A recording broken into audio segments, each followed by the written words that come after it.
Assalamualaikum dan salam sejahtera. MG Flash 5 Oktober bersama saya Nur Aini Johari. Kita mulakan dengan berita utama.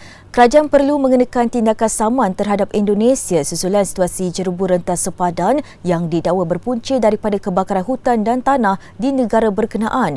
Bekas Menteri Kesihatan Khairi Jamaluddin Abu Bakar berkata, tindakan tegas wajar diambil selaras dengan dasar undang-undang antarabangsa yang melarang aktiviti memudaratkan negara lain. Saya rasa patut kita saman dia orang. Sebab kalau kita ikut customary international law ni undang-undang antarabangsa dia sama ada berteraskan kepada customary ataupun amalan undang-undang antarabangsa ataupun kepada treaty yang eksplisit. Kalau customary international law, Syaril, ada no harm principle. Maknanya kita tak boleh memudaratkan negara lain. Dalam usaha kita memajukan negara kita tak boleh memudaratkan negara lain. Itu memang dalam customary international law. Dan mesti ada penalty terhadap isu tersebut. Dan saya rasa kalau kita nak bergantung kepada the ASEAN way.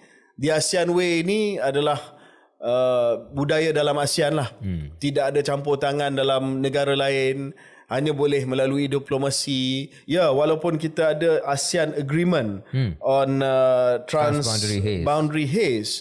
Tetapi tidak ada sanction, tidak ada satu penalty kepada negara yang tidak mengikut kepada perjanjian ini. Beliau berkata demikian menerusi program podcast Keluar Sekejap bersama bekas Ketua Penerangan UMNO Syarif Sufian Hamdan semalam. Tambah Khairi, pendekatan lebih tegas dari Malaysia termasuk melalui kaedah diplomasi perlu ditunjukkan Perdana Menteri Datuk Seri Anwar Ibrahim dan Menteri Luar Datuk Seri Zamri Abdul Kadir. Yang bangkitkan isu ni, ya secara diplomasi tak apa, tetapi secara diplomasi yang tegas kepada Presiden Jokowi, kepada pemerintah di Indonesia, bahawa we cannot go along the ASEAN way. Sebab ASEAN way ni selama ni lah yang telah menyebabkan kita ni bersesak nafas di Malaysia disebabkan kebakaran yang berlaku di Indonesia. Dan kalau ada syarikat Malaysia di Indonesia yang melakukan kebakaran, please take action against them.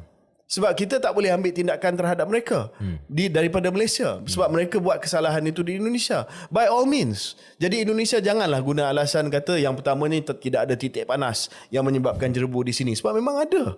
Ini fakta daripada gambar-gambar satelit. Yang kedua, pernah juga mereka kata, oh ini syarikat-syarikat daripada Malaysia. Kalau syarikat Malaysia, ambil tindakan. Ambil tindakan. Jangan sampai kita terpaksa ambil state-to-state action. Saya rasa kalau state-to-state action susah. Kalau kita nak bawa ke contoh International Court of Justice tentang perkara ni, benda ni sangat teknikal. Sementara itu, Nik Nazmi Nik Ahmad berkata Malaysia telah menghantar surat kepada Indonesia bagi menyelesaikan segera perjanjian ASEAN mengenai pencemaran jerebu merentas sepadan ATHP. Jelas Menteri Sumber Asli, Alam Sekitar dan Perubahan Iklim NRECC itu, surat tersebut dihantar kepada rakas sejawatnya susulan arahan Perdana Menteri Datuk Seri Anwar Ibrahim semalam. Beliau berkata tindakan tersebut dibuat supaya penyelarasan dengan rakas sejawat dalam ASEAN dapat dilakukan bagi menyelesaikan masalah jerebu merentas sepadan. Pada masa sama, Nik Nazmi berkata semua negara ASEAN termasuk Indonesia sudah meratifikasi perjanjian ATHP sebelum ini. Dalam pada itu, Malaysia akan menubuhkan panel penasihat dan perundingan untuk mendapatkan maklum malas mengenai suara negara dalam aspek perubahan iklim. Ujar beliau perkara itu akan dibawa ke Konvensyen Perubahan Iklim Pertubuhan Bangsa-Bangsa Bersatu COP28 di Dubai pada November ini.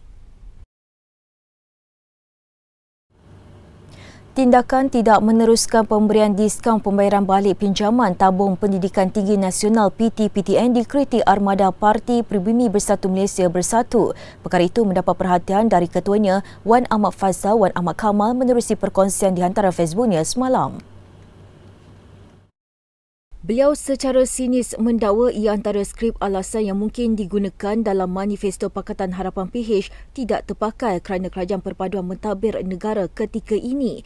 Wan Ahmad Faizal turut mempersoalkan mereka tidak penat untuk menipu rakyat kerana dalam manifesto PH tahun lalu berjanji mengenai harga minyak sekiranya harga minyak $100 Amerika satu tong. Semalam, Kementerian Pengajian Tinggi KPT tidak bercadang meneruskan pemberian diskaun pembayaran balik PTPTN. Menterinya Datuk Seri Muhammad Khalid Nordin berkata bagaimanapun keputusan muktamad berhubung perkara itu tertakluk kepada Kementerian Kewangan MOF.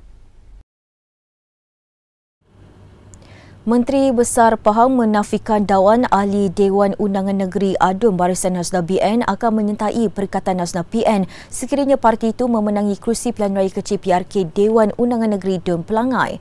Datuk Seri Wan Rosdi Wan Ismail berkata perkara itu merupakan satu fitnah yang direka oleh pembangkang.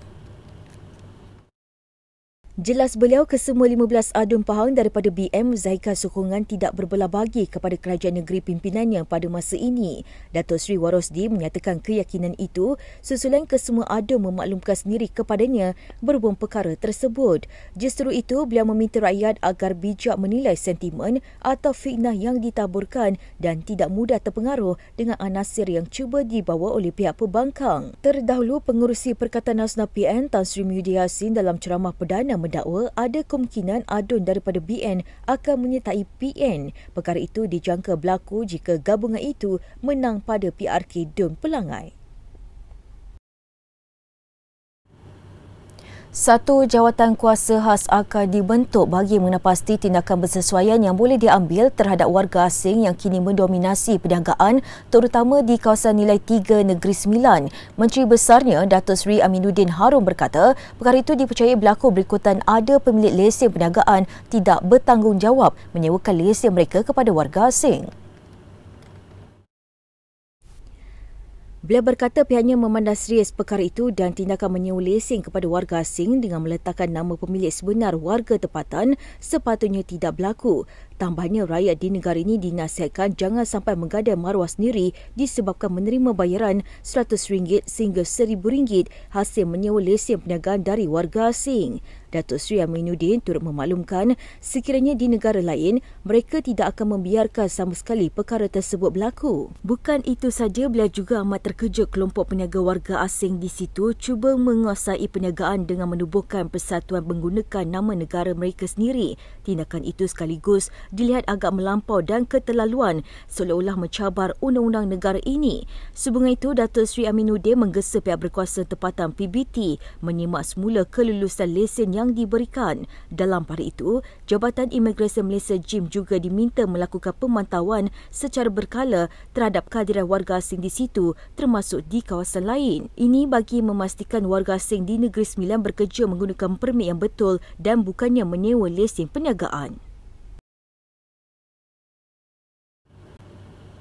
Sekian dahulu MG Flash buat masa ini. Terus bersama kami untuk perkembangan terkini dari semasa ke semasa. Hanya di platform media sosial Malaysia Gazette di Facebook, TikTok, Twitter, Instagram dan YouTube atau melalui portal di www.malaysiagazette.com. Assalamualaikum dan salam hormat.